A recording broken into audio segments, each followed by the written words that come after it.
Pak tolong dong dahulukan yang ini. Nah ini makanya saya harus merubah lagi pola pikirnya. Sudah tidak ada dahuluan lagi.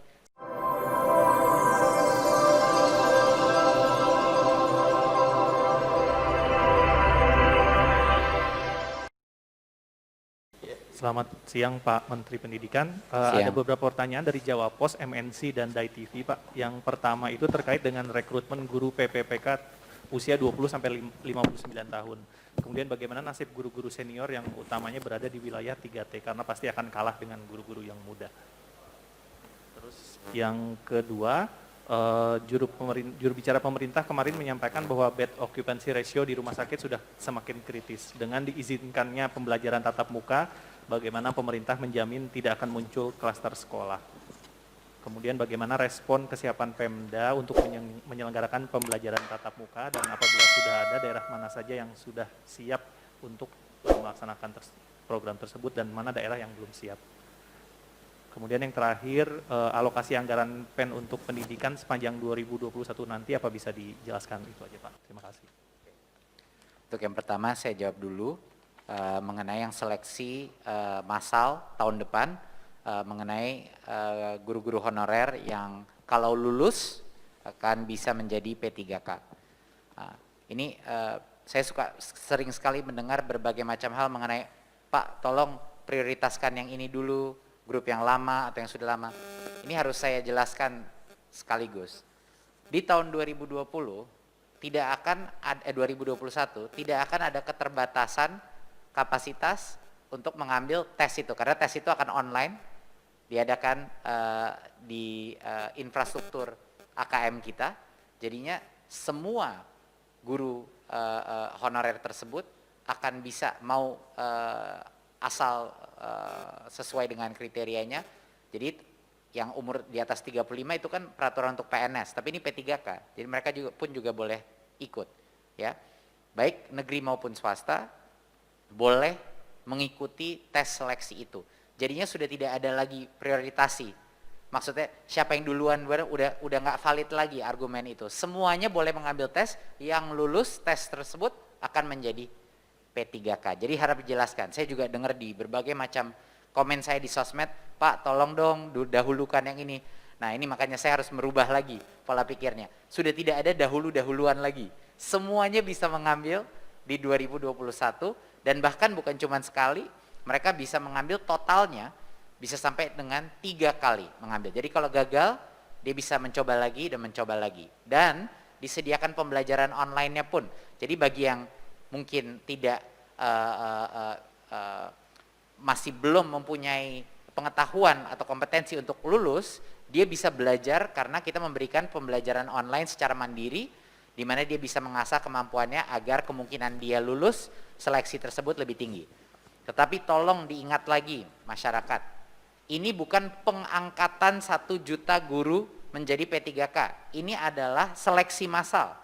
Yang akan diangkat menjadi P3K adalah berapa yang lulus dari itu. Kalau yang lulus cuma 100.000, ya 100.000 yang jadi tahun 2021. Kalau yang lulus 500.000, ya 500.000 yang akan diangkat jadi P3K.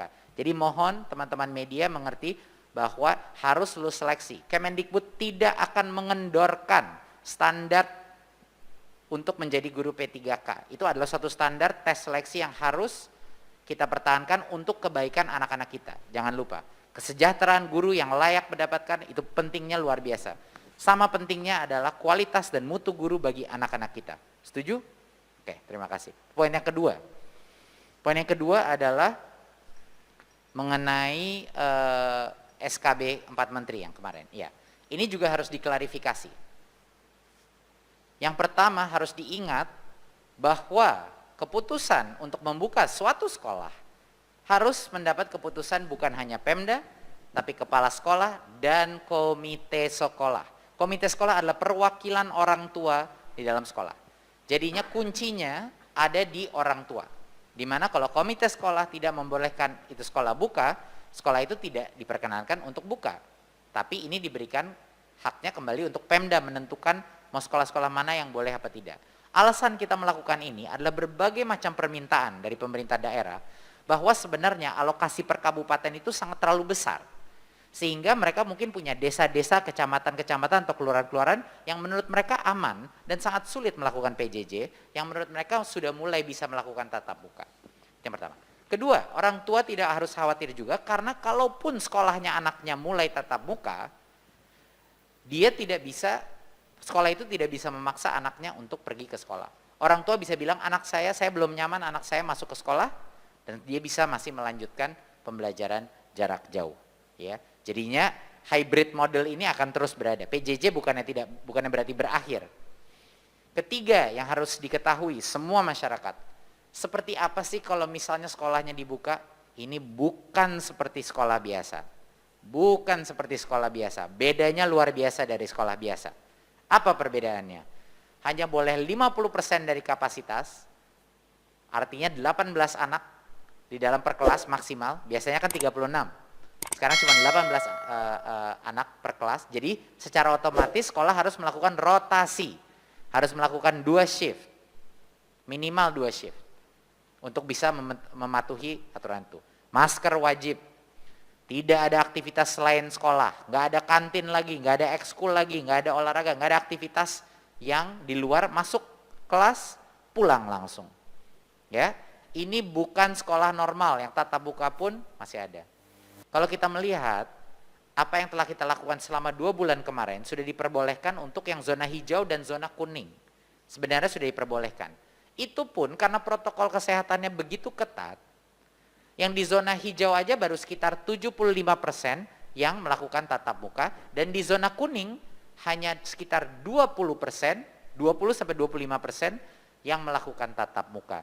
Jadinya ini akan makan waktu untuk persiapan para sekolah-sekolah, mempersiapkan protokolnya, sanitizer-nya, termogannya, memastikan bahwa ada akses ke berbagai macam tempat kesehatan.